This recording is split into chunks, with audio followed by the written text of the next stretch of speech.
What are these Syrians doing, firing rockets at Israel from the Golan Heights?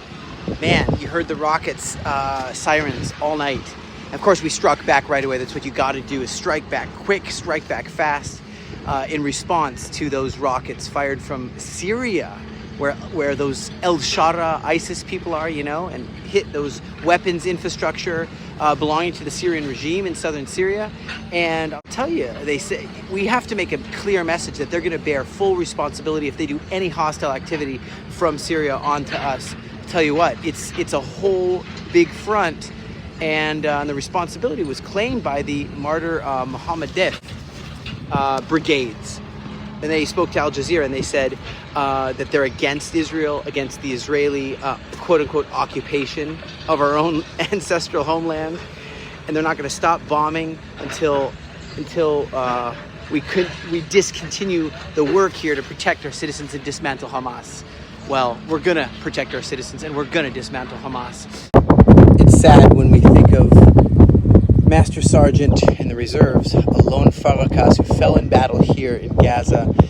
Master Sergeant was age 27 from Kabri. He was part of the 6646 reconnaissance battalion, fell in combat here.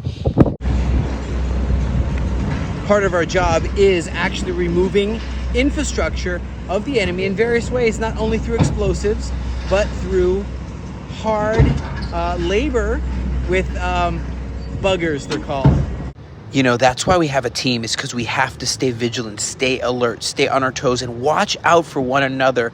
The whole world can learn a lesson from the teamwork of the IDF soldiers. Today, Hamas used a drone that I think they got from the sea or somewhere. I don't know where they got these drones, but these new drones they used to drop small bomb, maybe it was a grenade, on our forces operating in the Jabalia area.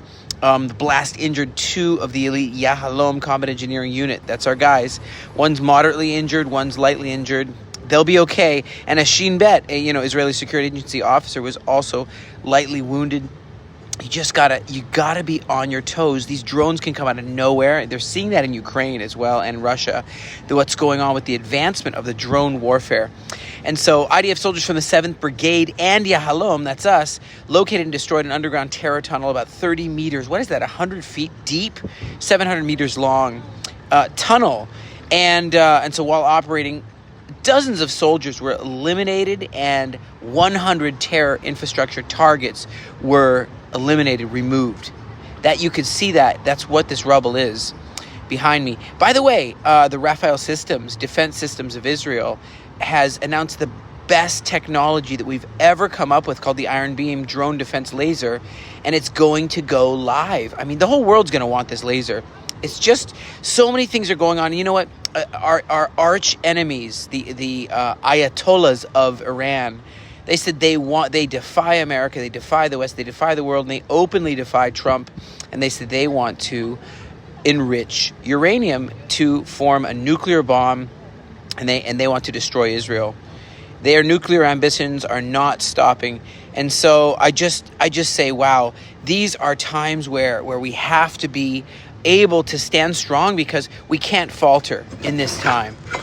And lastly, it seems like every day something's going on that relates to what I'm in the middle of.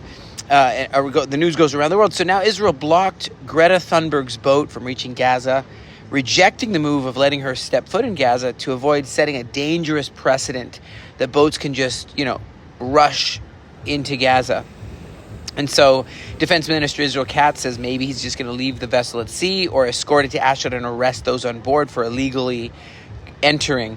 And so we are going to see this thing through. We're going to have full and complete victory. Keep us in prayer. And I think of the verse, in Isaiah 29, verse 5, your ruthless enemies will be like fine dust. Stay strong, and may all those who hate Zion be turned back in shame.